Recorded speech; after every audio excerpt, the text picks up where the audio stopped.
Hello दोस्तों, स्वागत है आप सभी लोगों का राजस्थान एकेडमी पर।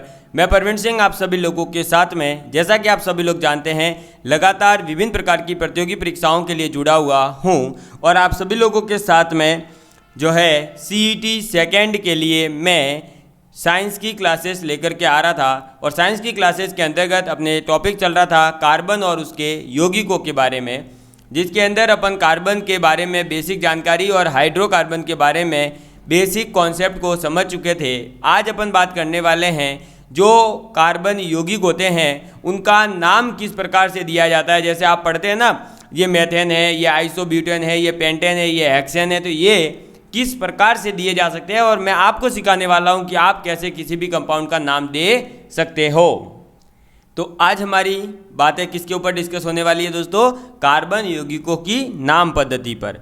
अब अगर कार्बन यौगिकों के नाम की पद्धति की बात की जाए तो यहाँ पर टोटल 3 पद्धतियों की बात की जाती है। कितनी? 3 पद्धतियों की, जिसमें पहली आप लिखेंगे रूढ़ पद्धति। कौन सी पद्धति?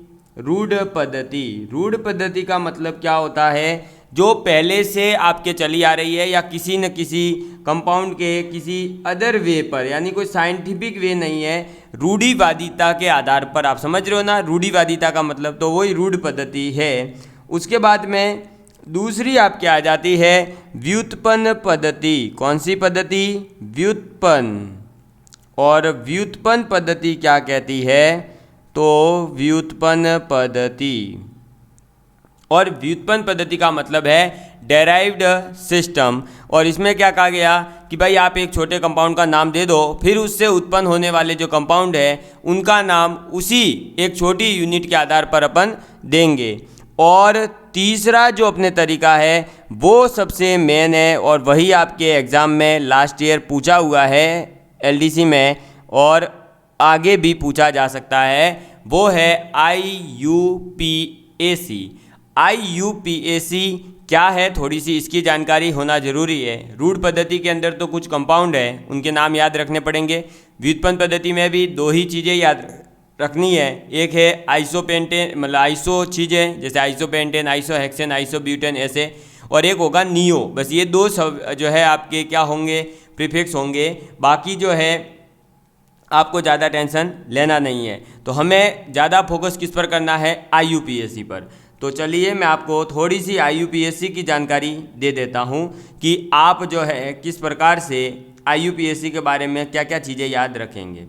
सबसे पहले आपको IUPAC का फुल फॉर्म जो है मैं लिखवा रहा हूँ वो याद होना जरूरी है। तो आप इसकी फुल फॉर्म लिखेंगे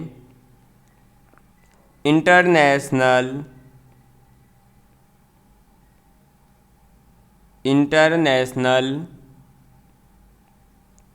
union of pure, international union of pure and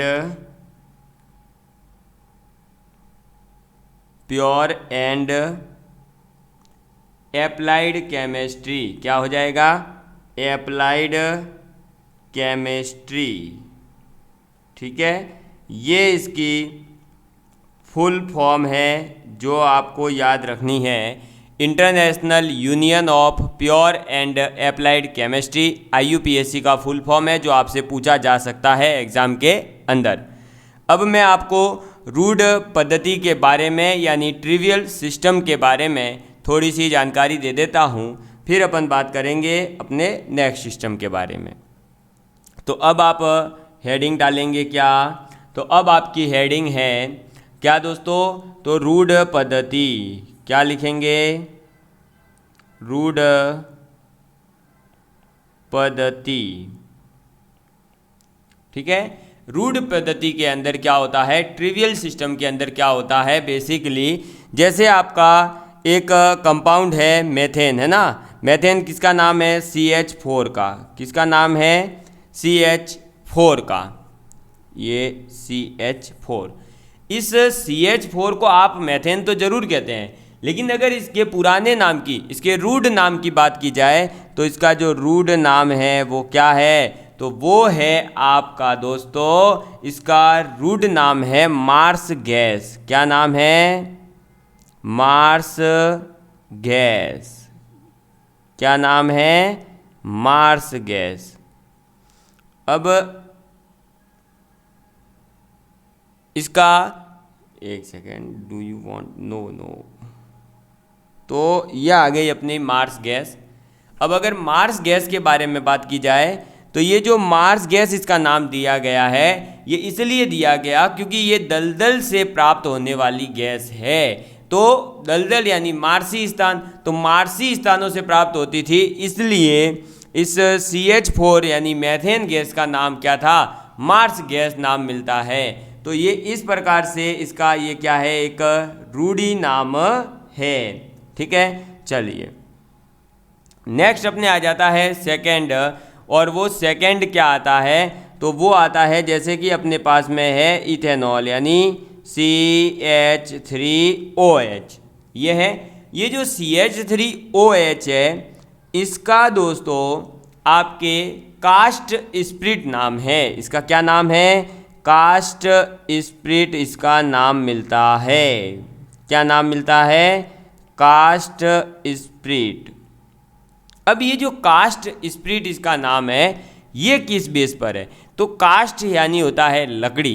क्या नाम होता है? कास्ट को क्या बोलते हैं? लकड़ी। तो लकड़ी का जो भंजक आवेशन होता है उससे प्राप्त होता है ये इथेनॉल। किससे? लकड़ी के भंजक आसवन से। इसीलिए इस इथेनॉल का नाम क्या है? कास्ट स्प्रिट इसका नाम मिलता है। नंबर थर्ड अपने पास में क्या आता है? तो नंबर थर्ड आता है अपना एसिटिक अम्ल यानी CH3COOH। ठीक है, तो ये जो CH3COOH है इसे हम क्या कहते हैं? एसिटिक अम्ल कहते हैं। क्या कहते हैं? एसिटिक अम्ल। क्लियर है? अब इसे एसिटिक अम्ल हम कहते हैं, तो वो जो एसिटिक अम्ल कहते हैं वो इसलिए कहते हैं क्योंकि CH3COOH का मतलब है सिरका। क्या मतलब है? सिरका। और जो सिरका होता है उस सिरके का जो लैटिन नाम है वो एसिटम होता है। तो सिरके का लैटिन नाम क्या है? एसिटम। इस वजह से इसे हम कह रहे हैं एसिटिक अम्ल। समझ में आई बात? क्लियर हुआ आपके? चलो ऐसे ही अपने पास में चौथा आ जाता है क्या? तो चौथा आ जाता है एक अपने पास लैक्टिक अम्ल, जो अपने दूध से दही कन्वर्ट करने में काम आने वाला एक क्या है? अम्ल है। तो इसका फॉर्मूला होता है HC bond COOH bond OH bond CH3। ठीक है, क्या है? H bond C bond COOH bond OH bond CH3, जिसे हम क्या नाम दे रहे हैं? इसका नाम है लैक्टिक अम्ल। क्या नाम है? लैक्टिक अम्ल इसका नाम है। एक सेकेंड, ये थोड़ा सा गंदा हो रहा है ना? तो इसका क्या नाम है? लैक्टिक अम्ल इसका नाम है। ये चीज़ आपको याद रखनी है। तो ये हुए अपने क्या? रूढ़ी पद्धति के आधार पर यानी ट्रिवियल सिस्टम के बेस पर कुछ कार्बन के यौगिकों के नाम जो आपको याद रखने हैं। जैसे मीथेन का नाम क्या था? Marsh gas. इथेनॉल का क्या नाम था? Cast spirit. एसिटिक अम्ल जो है CH3COOH को कहा जाता था। लैक्टिक अम्ल का फॉर्मूला क्या था? तो ये सब आपके सामने मैंने रख दिया है। ठीक है, अब इसी प्रकार से जो भी आपके अंदर केमिस्ट्री में जैसे कुछ कंपाउंड है, मैं यहाँ पर एक एग्जाम्पल के लिए लिख रहा हूँ और फिर आपको बता दूंगा कि उसे क्या कहा जाता था। जैसे मैंने केमिस्ट्री का एक कंपाउंड लिख दिया कि CH3 bond CH2 bond CH2 bond CH2 bond CH3। ये मैंने एक कंपाउंड लिखा CH3 CH2 CH2 CH2 CH3। ये जो कंपाउंड है इसके अंदर अगर आप देखोगे तो आपको दिखेंगे 5 कार्बन। कितने कार्बन दिखेंगे? 5। और इसमें कहीं पर भी कोई शाखा नहीं है, किसी प्रकार का कोई अन्य जो है कंपाउंड वगैरह नहीं जुड़ा है, तो फिर इसका नाम हो जाता था एन पेंटेन। क्या नाम हो जाता था? एन पेंटेन इसका नाम हो जाता था। समझ में आई बात? क्लियर हुआ? तो ये है रूढ़ि पद्धति।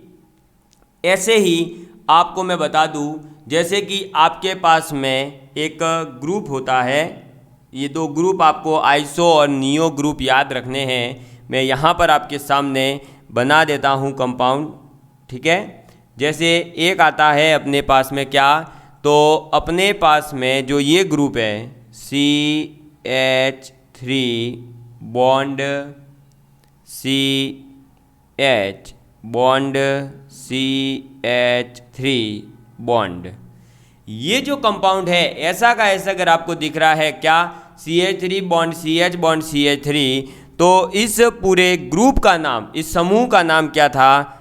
आइसो नाम होगा। यानी ये किसी भी कंपाउंड के अंदर अगर ऐसा आपको दिखाई दे रहा हो केमिस्ट्री के अंदर, तो आप इसका नाम दोगे आइसो। अब इससे आगे जो भी कंपाउंड जुड़ेगा उसके बेस पर उसका नाम हो जाएगा। तो ये क्या है? अपना आइसो है, ठीक है। ये क्या है? अपना आइसो है। ऐसे ही एक अपने पास में आ जाता है क्या, तो अपने पास एक ग्रुप आता है CH3 bond C bond CH3 bond CH3 bond CH3, sorry यहाँ CH3 नहीं है, यहाँ CH2 आएगा क्योंकि आगे तो जोड़ना भी है। ये CH2 और ये इधर एक वैलेंसी खाली रहेगी। क्लियर है? तो ये जो अपना ग्रुप बना, ये जो अपना समूह बना, इसका क्या नाम है? नियो नाम है। इसका क्या नाम है? नियो। तो आइसो और नियो समूह मैंने आपके सामने बना दिए हैं।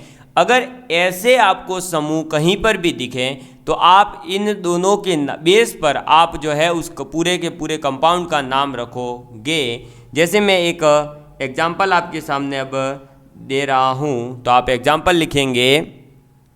अपने पास में आया CH3 बॉन्ड CH3, ठीक है। फिर ये है H, फिर bond CH2 bond CH3। Clear है? CH3 bond CH bond CH3 bond CH2 bond CH3। अब ये जो कंपाउंड है ना, मैं अभी इसका नाम दे दूं ना अगर, तो डरना नहीं है, आगे आपको सिखाने वाला हूं मैं। IUPAC पद्धति में ही वो सब सिखाया जाता है, लेकिन मैं सिर्फ यहाँ जो रूढ़ि पद्धति चल रही है उसके बेस पर आपको सिखा रहा हूं कि कैसे इसका नाम होगा। तो देखो, आपको इस पूरे अगर कंपाउंड को देखोगे, है ना, आप इस पूरे कंपाउंड को देखोगे तो क्या ये का ये आपको ये दिखाई दे रहा है जो अभी बताया था मैंने कि CH3 bond CH bond CH3 अगर कहीं पर है तो आप उस कंपाउंड का नाम उसी के आधार पर दोगे। तो इसी के आधार पर अब इसका जो नामकरण होगा वो क्या होगा, तो इसके अंदर टोटल कार्बन कितने हैं गिनिए।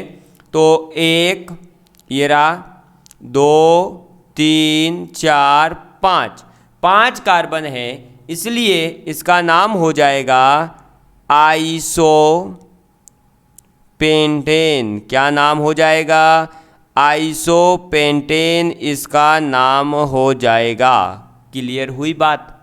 अरे समझ में आई कि नहीं बात? तो आपको ये क्लियर हो गया होगा कि किस प्रकार से आपका जो ये ट्रिवियल सिस्टम था वो चलता था। ऐसे ही आप नियोन के अंदर भी ये जो नियो ग्रुप है इसका भी आप नामकरण कर सकते हो।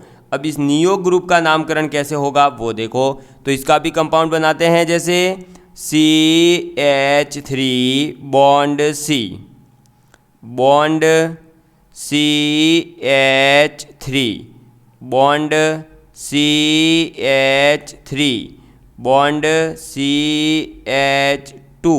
क्लियर है ना? अब सॉरी, ये इधर 3, तो CH3 CH3 CH3 चारों तरफ जुड़ चुके हैं एक ही कार्बन से। तो आप अगर ध्यान से देखेंगे, क्या यही वाला जो ये नियो वाला ग्रुप है वो ही तो यहाँ पर है, ये नियो ग्रुप ही बना है ना, केवल एक हाइड्रोजन यहाँ पर एक्स्ट्रा जुड़ा है। तो इसी के बेस पर अब इसका जो नाम है वो आप क्या दोगे, तो वो दोगे नियोपेंटेन। क्या नाम दोगे, नियोपेंटेन इसका नाम दे दोगे। क्लियर हुआ, समझ में आई बात। तो किस प्रकार से जो ये रूढ़ि पद्धति है वो चलती आ रही थी, इसी के आधार पर कुछ कंपाउंड्स के नाम दिए जाते थे और आज भी कुछ कंपाउंड्स के नाम इसी के बेस पर याद रखने होते हैं। जैसे आपका मीथेन है तो मार्स गैस है, एथेनॉल है तो कास्ट स्पिरिट कहा जाता है, CH3COOH है तो एसिटिक अम्ल है, लैक्टिक अम्ल का ये फॉर्मूला है, N पेंटेन है तो ये है। अब लेकिन जो आपकी दूसरी पद्धति है ना, इसके अलावा जो डेराइव्ड पद्धति है आपकी व्युत्पन्न पद्धति है, उसके अंदर क्या था, तो उसके अंदर बेसिकली यही था कि जहाँ कहीं भी आपका ऐसा कंपाउंड दिखाई देगा आइसो वाला, नियो वाला, तो उसके बेस पर नाम रख देंगे उस कंपाउंड का। या जैसे एसिटिक अम्ल का नाम आपको बता दिया, अब कोई कंपाउंड है जिसके अंदर एसिटिक अम्ल है और ये नियो वाला ग्रुप है तो आप उसका नाम क्या दे दोगे, आइसो एसिटिक अम्ल। ऐसे नाम दिए जाते थे। ठीक है, तो मैं व्युत्पन्न पद्धति के भी कुछ कंपाउंड आपके सामने रखता हूँ। तो अब अपने टॉपिक डालिएगा आप, व्युत्पन्न पद्धति। कौन सी पद्धति, तो अपनी दूसरी पद्धति आ जाती है व्युत्पन्न पद्धति। आप टॉपिक डालेंगे व्युत्पन्न यानी डेराइव्ड पद्धति। ठीक है, किसकी बात करेंगे, व्युत्पन्न पद्धति की बात करेंगे। तो दोस्तों व्युत्पन्न पद्धति के अंदर आपको क्या करना है, बेसिकली इधर लिखेंगे आप सरल यौगिक। ठीक है, फिर उस सरल यौगिक से अपन क्या करेंगे, एक व्युत्पन्न उत्पन्न करेंगे, यानी व्युत्पन्न यौगिक बनाएंगे। तो इधर आप लिखोगे नाम क्या, व्युत्पन्न यौगिक। और फिर इधर जो है इस व्युत्पन्न यौगिक का आप क्या लिखोगे, नाम लिखोगे। क्या लिखोगे, नाम लिखोगे। देखो सबसे पहला अपन कंपाउंड क्रिएट करते हैं, जैसे कि अपने पास में है मेथेन। क्या है, मेथेन CH4, जिसका रूढ़ नाम क्या था, मार्स गैस। इस मार्स गैस से उत्पन्न हो गया, सपोज करिए CH3 bond CH bond CH3 bond CH3। भाई क्या करा अपन ने, जो इसके पास में 4 हाइड्रोजन थे उनमें से 3 हाइड्रोजन हटा दिए और उनकी जगह और 3 मेथेन गैसें जोड़ दी। तो अब ये क्या हुआ, ये भी मैथिल है, ये भी मैथिल है, ये भी मैथिल है। तो अब इसका नाम हो जाएगा ट्राई मैथिल, यानी 3 मैथिल वाली ट्राई मैथिल मेथेन, यानी कि 3 मैथिल वाली एक मेथेन गैस बन गई। क्या हो गया, ये देखो एक मैथिल, ये एक मैथिल, एक ये मैथिल है ना, तो 3 मैथिल है और एक मेथेन है, तो इसका नाम हो गया ट्राई मैथिल मेथेन। समझ में आ गई बात। ऐसे ही देखिएगा आप, जैसे अपने पास में है CH3OH, जिसे अपन कहते हैं कार्बोनिल। क्या कहते हैं, कार्बोनिल कहते हैं। मैं जो भी नाम बताते चलूँ वो मुझे याद है तो मैं नहीं लिखने वाला यहाँ स्क्रीन पर हर बार, लेकिन आपको याद रखने हैं, क्योंकि कई बार छोटी छोटी चीज़ें भी आपसे एग्जाम में पूछी जाएगी तो फिर आप वहाँ अटकोगे, इसलिए आपको नाम लिखते चलना है। जैसे इसका नाम मेथिन है तो आप लिखो मेथेन मेथेन मेथेन ऐसे। ठीक है, तो ये कार्बोनिल। अब इस कार्बोनिल से मान लीजिए एक मेथिल ऐड हो गया तो क्या बन जाएगा, ये बन जाएगा कंपाउंड। भाई ये जो है इतना इतना भाग ये तो है कार्बोनिल और ये एक मेथेन और जोड़ दिया, तो अब इसका नाम जो है वो हो जाएगा मेथिल कार्बोनिल, क्या नाम हो जाएगा? मैथिल कार्बोनिल, क्योंकि कार्बोनिल तो पहले से था। उसके साथ में अपन ने क्या जोड़ दिया? एक मैथिल और जोड़ दिया, है ना। ऐसे ही आप और कंपाउंड जोड़ सकते हो। जैसे आपने दो, भाई यहाँ पर क्या करा, एक ये मैथिल जोड़ा। अब अगर मैं ये जोड़ देता CH3CH2 bond CH2 bond OH, तो फिर ये दो कार्बन एक्स्ट्रा है, इसलिए फिर इसका नाम हो जाता क्या? एथिल कार्बोनेल। ठीक है, ये एथिल मैथिल मैं कैसे नाम दे रहा हूँ ये भी आगे सिखाने वाला हूँ। तो इसका नाम क्या हो जाता? एथिल कार्बोनेल। ठीक है, समझ में आ गई बात? तो क्या नाम हो गया?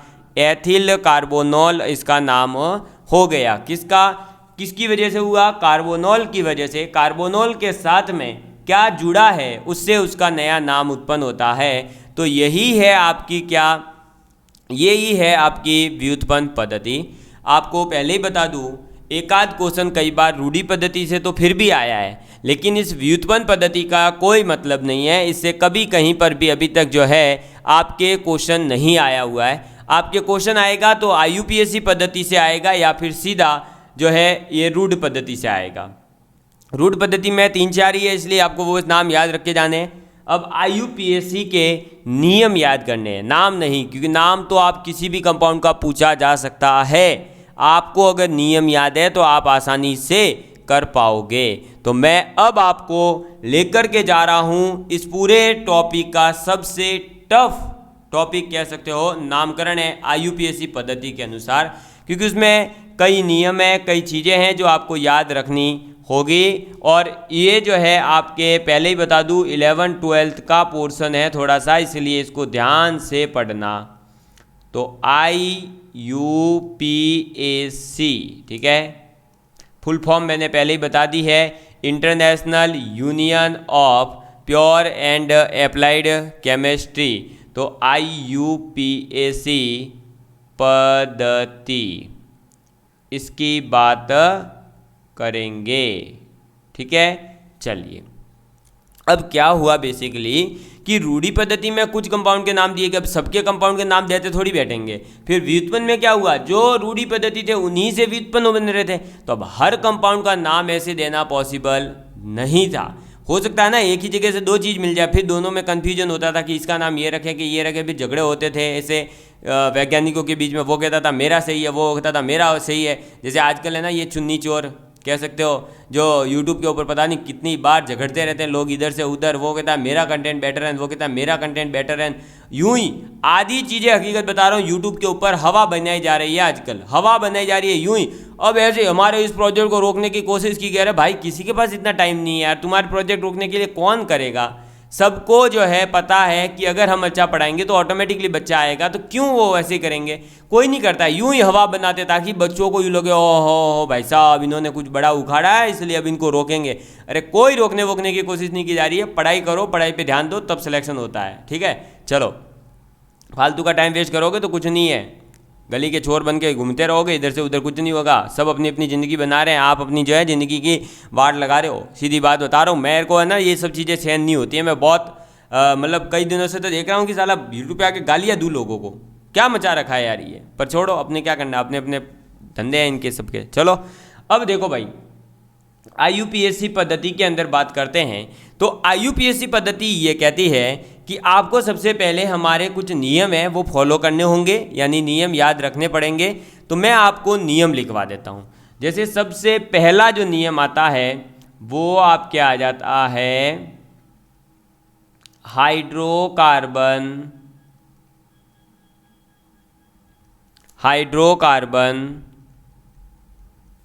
के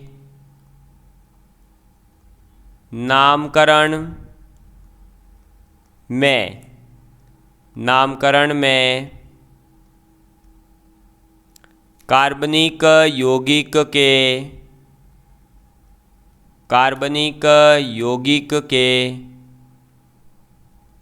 अणु, कार्बनिक यौगिक के अणु में उपस्थित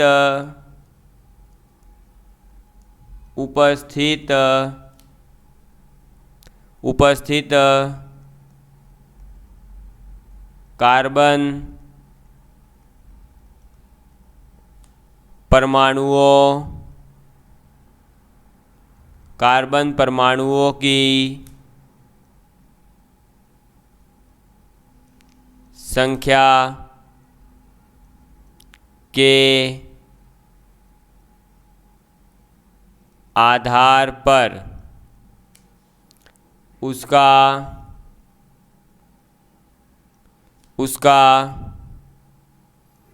पूर्व लगन, ठीक है। पूर्व यानी पहले लगने वाला। पूर्व लगन का मतलब क्या है?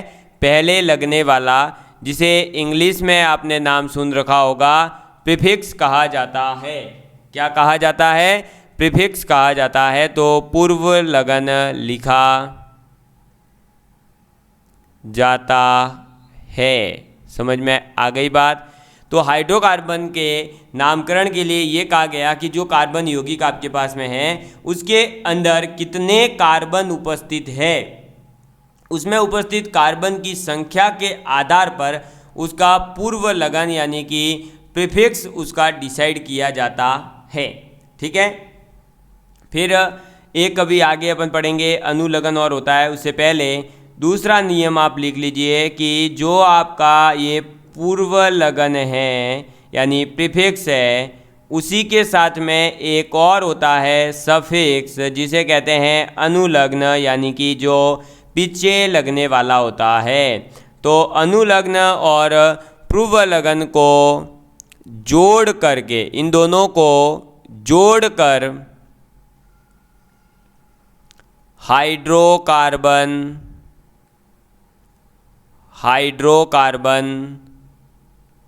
का पूरा नाम लिखा जाता है। ठीक है। तो पूर्व लगन व अनुलग्न को जोड़ करके हाइड्रोकार्बन का पूरा नाम लिखा जाता है। क्लियर है? अब मैं आपको जो ये पूर्व लगन यानी कि आपके प्रीफिक्स है उनके बारे में, और अनुलग्न यानी जो पीछे जुड़ने वाले सफिक्स है उनके नाम बता देता हूँ, उनका बता देता हूँ। वो याद होंगे तभी अपन आगे की बात कर पाएंगे। तो आप सबसे पहले अपनी कॉपी के अंदर हेडिंग डालेंगे, ब्लैक पेज कर देते हैं, एक सेकेंड, ये लीजिए। अब आप हेडिंग डालेंगे पूर्व लग्न यानी पहले लगने वाला। तो जो हाइड्रोकार्बन का नाम है उससे पहले लगने वाले का बात की जा रही है, और एक तरफ लिखी जाएगी क्या?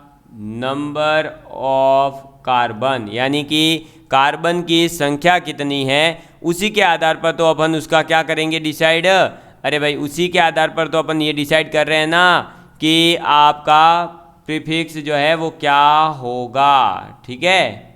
चलो, फिर इधर अपने आ जाएगा उस प्रीफिक्स का नाम। फिर एक्स्ट्रा है तो वापस से इधर आ जाएंगे अपने क्या, नंबर ऑफ कार्बन कितने हैं, और इधर आ जाएगा वो पूरा वापस से। चलो, अब देखिएगा ये यहाँ पर क्या है, तो ये आ जाएगा इधर अपने पूर्व लग्न यानी कि प्रीफिक्स। इधर क्या हो जाएगा? नंबर ऑफ कार्बन वापस से, और इधर क्या हो जाएगा? पूर्व लग्न हो जाएगा। क्लियर है? चलो, अब देखिए भाई, तो अगर कार्बन 1 है तो मैं ऐसे लिख रहा हूँ, ठीक है, C1, कार्बन 2 है तो C2, C3, C4 और C5, ऐसे ही C6, C7, C8, C9 और C10। क्लियर है? चलो, अब इसका पूर्व लग्न क्या हो जाएगा? अगर 1 है तो आप उसे कहोगे मैथ। अभी देखा था ना आपने, मैथिल एथिल कैसे नाम दे रहे थे, तो 1 है इसलिए मैथ कह रहे हैं। अगर 2 कार्बन होते तो अपन कहते क्या? एथ कहते। अगर 3 होते तो अपन कहते प्रॉप। 4 होते तो अपन कहते ब्यूट। 5 होते तो अपन कहते पेंट, ठीक है। ऐसे ही 6 है तो अपन कहेंगे हेक्स, क्या कहेंगे, हेक्स। 7 है तो अपन कहेंगे हेप्ट। 8 है तो अपन कहेंगे ऑक्ट, क्या नाम देंगे, ऑक्ट। 9 है तो अपन नाम देंगे नॉन, ठीक है। और 10 है तो अपन कहेंगे डेक, क्या कहेंगे, डेक कहेंगे। तो अगर आपके पास में नंबर ऑफ कार्बन 1 है तो मैथ, 2 है तो एथ, 3 है तो प्रॉप, 4 है तो ब्यूट, 5 है तो पेंट, 6 है तो हेक्स, 7 है तो हेप्ट, 8 है तो ऑक्ट, 9 है तो नॉन और 10 है तो डेक। ये क्या हुए, पूर्व लग्न हुए। अब आगे लिखेंगे आप अनुलग्न के बारे में। किसके बारे में, अनुलग्न के बारे में। तो आप लिखिए अनुलग्न, ठीक है। किसकी बात करेंगे, अनुलग्न की बात करेंगे, यानी सफिक्स की बात करेंगे। और ये सफिक्स जो डिपेंड करेगा वो डिपेंड करेगा कि कार्बन कार्बन के मध्य, जो कार्बन है उस कार्बन कार्बन के मध्य बंध का प्रकार कौन सा है उस पर, ठीक है। यानी डबल बॉन्ड है, सिंगल बॉन्ड है, ट्रिपल बॉन्ड है, उसके बेस पर। और उसके लिए जो आपका अनुलग्न लगेगा वो मैं इधर लिखवाऊंगा, यानी सफिक्स, ठीक है। चलो अब आप देखिएगा पहला अपने कंपाउंड कौन सा आ जाता है, तो वो कंपाउंड जो एल्केन श्रेणी में आएंगे। एल्केन श्रेणी का मतलब क्या है, तो एल्केन श्रेणी का मतलब है एकल बंध, एकल बंध, ठीक है। यानी एक बंध की बात की जाएगी। तो ये जब कार्बन कार्बन के मध्य देख रहे हैं आप, एक बंध है, कितना बंध है, ये देखो एक ही बॉन्ड है। तो जब एक बॉन्ड है तो आप उसे क्या नाम देंगे, एन आप अनुलग्न लगा देंगे। जैसे कार्बन कार्बन के मध्य है और 2 कार्बन है तो 2 कार्बन है तो एथ, तो नाम हो जाएगा एथेन। 3 डबल बॉन्ड आ जाएगा तो क्या हो जाएगा, तो डबल बॉन्ड अगर आ जाए कार्बन कार्बन के मध्य तब क्या होगा देखिएगा। तो तब आपको पता है एल्किन श्रेणी होती है ना। कार्बन कार्बन के मध्य जब डबल बॉन्ड होता है तो मैंने कल बताया था उसे अपन क्या नाम देते हैं, एल्किन श्रेणी, यानी द्विबंध। क्लियर है। और द्विबंध है तो ऑब्वियस सी बात है कि उसका अनुलग्न क्या होगा, तो उसका अनुलग्न होगा इन, क्या होगा, इन हो जाएगा, ठीक है। चलो नंबर 3 अपने पास में क्या आता है, तो एल्काइन। एल्काइन क्या होता है, जब कार्बन कार्बन के बीच में त्रिबंध हो, यानी ट्रिपल बॉन्ड है, तो अपन उसका नाम क्या देंगे, तो अपन उसका नाम देंगे आपके आइन। क्या नाम देंगे, आइन। क्लियर है। आप इंग्लिश में अगर लिखना चाहें तो आप ये देख सकते हैं कि लास्ट में YEN आएगा, अगर इन है तो ENE आएगा, और एन है तो आ जाएगा ANE। क्लियर है आप सभी लोगों के लिए। तो आपके IUPAC के अंदर नामकरण से पहले हमें जो जानकारी होनी चाहिए वो एक तो ये होनी चाहिए कि उस हाइड्रोकार्बन का IUPAC नामकरण किसके बेस पर होगा, उसमें उपस्थित कार्बन की संख्या के आधार पर। कार्बन की संख्या कितनी है उसके आधार पर उसमें जो है आपके क्या हो जाएगा, प्रीफिक्स लगेगा। जैसे 1 है तो मैथ, 2 है तो एथ, 3 है तो प्रॉप, 4 है तो ब्यूट, 5 है तो पेंट, 6 है तो हेक्स, 7 है तो हेप्ट, 8 है तो ऑक्ट, 9 है तो नॉन, 10 है तो डेक। ऐसे ही आपका सफिक्स जो है वो डिपेंड करेगा कि कार्बन कार्बन के मध्य कौन सा बॉन्ड लगा हुआ है। सिंगल बॉन्ड है तो एन, डबल बॉन्ड है तो इन, ट्रिपल बॉन्ड है तो आइन कहेंगे। क्लियर है आप सभी लोगों के लिए। अब अपन आगे पढ़ेंगे कि एल्केन का नामकरण कैसे होगा।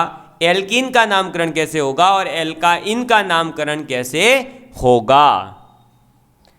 ठीक है दोस्तों, तो इसके बारे में अपन अगली क्लास के अंदर बात करेंगे कि आपका एल्केन, एल्कीन, एल्काइन का नामकरण कैसे हो, और उसके बाद में अपने IUPAC के जो भी कुछ इंपॉर्टेंट यौगिक है उनके बारे में मैं आपको बता दूंगा, उनके नामकरण आपको करवा के बता दूंगा, और प्रीवियस ईयर का इस बार मैं जो है क्वेश्चन भी उठाकर आपको दिखाऊंगा कि देखो कैसे नामकरण से रिलेटेड पूछा गया है। उसके बाद में अपन बढ़ेंगे आगे।